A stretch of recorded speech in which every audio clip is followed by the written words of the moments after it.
Congress party అగ్రనాయకత్వం ఈరోజు సంచలనమైన లేఖ election commission of ఇండియాకు రాసింది. అదేంటి అంటే, మహారాష్ట్ర ఎన్నికలలో జరిగినటువంటి ఎలక్షన్కి సంబంధించి డిజిటల్ ఓటింగ్ అలాగే వీడియో ఫుటేజ్ ఇది ఇవ్వాలి. వారం రోజుల్లోగా డిజిటల్ ఓటింగ్ అలాగే వీడియో ఫుటేజ్లు రెండూ ఇవ్వాలి.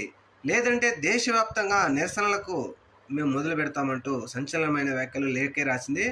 మరి దీని మీద ఎలక్షన్ కమిషన్ ఆఫ్ ఇండియా ఏ విధంగా స్పందిస్తుంది, అలాగే ఒకవేళ అది కానీ ఇవ్వకపోతే మా దగ్గర ఉన్న డేటాతో కనుక ఎలక్షన్ కమిషన్ ఆఫ్ ఇండియా రమ్మంటే మేము వారి దగ్గరకు వచ్చి వారికి వివరాలు చెప్తాం.